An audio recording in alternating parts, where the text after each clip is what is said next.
여러분 안녕하십니까? 윤석열 대통령이 자주 쓰는 단어 중에 국민이라는 단어 있지 않습니까? 당시 검찰총장이었던 윤석열 총장이 과감하게 검찰총장직을 사퇴하고 정치판에 뛰어들었을 때 뭐라고 이야기했습니까? 나를 정치판으로 뛰어들게 만드신 분은 대한민국 국민들이며 나를 대한민국 대통령 후보로 만들어 주신 분들도 우리 국민들, 또한 분명하게 나를 대통령으로 만들어 주실 분들도 대한민국 국민들입니다 라고 이야기했었죠. 작년도에 윤석열 대통령 지지율이 25%까지 내려갔을 때 윤석열 대통령 걱정하는 용산 대통령실 참모들에게 뭐라고 이야기했습니까? 나는 정치를 하기 위해 대통령이 된 게 아닙니다. 기울어진 대한민국을 바로 세우기 위해 대통령이 되었습니다.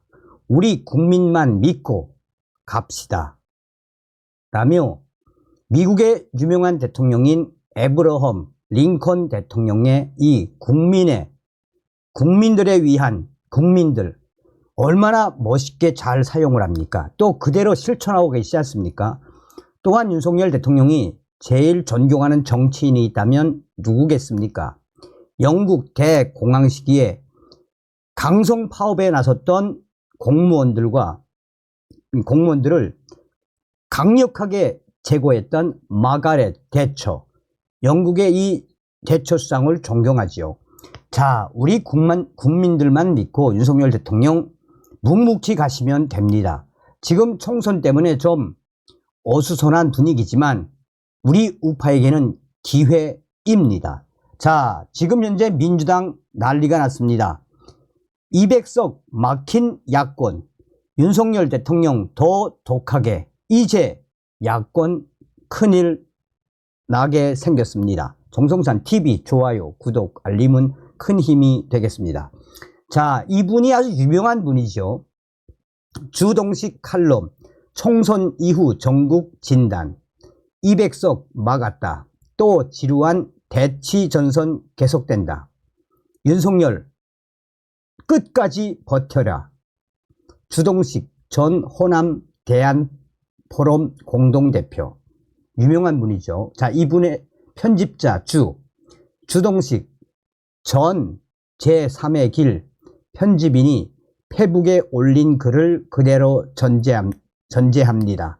그는 오랫동안 운동권 활동을 해오다 노무현, 문재인 저격수로 노선을 수정했습니다. 기존 정서와는 다른 시각으로 호남 문제를 파악해야 한다는 호남 대한포럼 공동대표를 맡기도 했습니다. 운동권과 민주당을 비판하는 칼럼을 계속해서 쓰기도 합니다. 본문만 필자의 글입니다. 주 제목, 부 제목, 소 제목, 본문 내 활자, 강조 등은 모두 뉴데일리가 달고 편집을 했습니다. 200석 돌파 실패. 이제 다음 목표는 첫째, 이번 총선에서 민주당을 포함한 좌파 진영의 최대 목표치는 200석 돌파였다.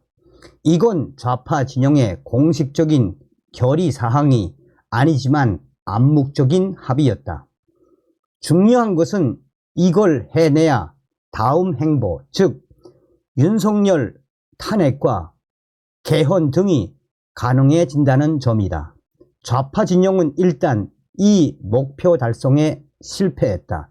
이제 야권은 큰일 날 일만 생겼다. 둘째, 이 목표 달성에 실패함으로써 초래되는 중요한 야권의 후유증이 생긴다.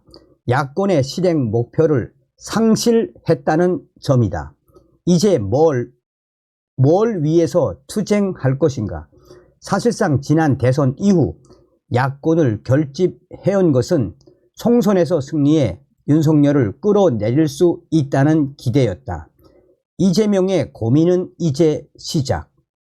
셋째, 야권이 온갖 악법을 무리에 통과시키고 사사건건 윤 정권과 대립각을 세우는 것도 마냥 즐거운 일은 아니다. 지켜보는 국민도 마찬가지이다. 피곤한 일이다. 일단 윤석열 심판 이슈가 모든 걸 덮었지만 이걸 앞으로 3년 더 진행할 것인가? 이재명도 고민할 수밖에 없다. 넷째, 대한민국 사법 시스템이 존재하는 한 이재명의 사법 리스크는 유지된다. 민주당이 대한민국 레짐 체인지에 성공하지 못하는 한 이건 변할 수 없다. 문제는 사법 리스크가 이재명에게만 해당되는 것이 아니라는 점이다. 조국 등 줄줄이 사탕이다. 민주당 돈봉투 받은 위원들과 또한 이번 선거법에 관련된 위원들 줄줄이 사탕 30명까지도 이 당선 무효가 될 수 있다. 민주당이 총선에서 대승했다고 사법부가 저자들에게 모두 면죄부를 줄 수 있을까? 지난 2년간 대치해 왔는데 3년 더 싸우면 된다. 쫓겨날 때 쫓겨나더라도 윤석열 대통령 더 강하게 독하게 버텨라. 싸우다 죽으면 죽으라. 다섯 번째, 다시 지루한 대치 전선이 이어질 것이다. 윤석열은 흔들리면 안 된다. 쫓겨날 때 쫓겨나더라도 강하게 버텨야 하고 독하게 밀어붙여야 한다. 야권이 떨거지 같은 법률안 들이밀면 또 거부권 행사해야 한다. 그렇게 싸우다 죽으면 죽어라.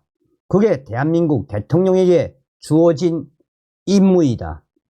대한민국 대통령은 취임 당시 헌법을 준수하고 국가를 보위하겠다고 선서한다. 딱 그 선서대로 강하게 행동하라. 좌파는 이미 망하는 길로 들어섰다. 야권은 이미 큰일 나게 생긴 것이다. 이재명은 대통령 결코 못 된다. 3년간 더 정권 교체 작업해야 끝난다. 여섯 번째, 나는 지금도 확신한다. 야권, 좌파들은 이미 망해가고 있다. 좌파들이 지난번 총선보다 더 큰 격차로 승리했는데 무슨 소리냐고? 역사는 일직선으로 나아가지 않는다. 눈에 보이지 않는 숨어있는 프로세스가 더 무섭다. 이 프로세스가 표면화되면 아무도 못 막는다. 일곱 번째, 국민의힘 해체하고 새 정당 만들자는 소리가 또 나온다. 헛소리다. 이미 존재하는 국민의힘을 정비할 힘과 의지, 비전도 없으면서 새 정당 만들어서 언제 통합하고 언제 승리할래? 국민의힘이 무너지는 순간 우파 세력은 30년 동안 정권 못 잡는다. 여덟 번째, 민주당은 앞으로 3년 동안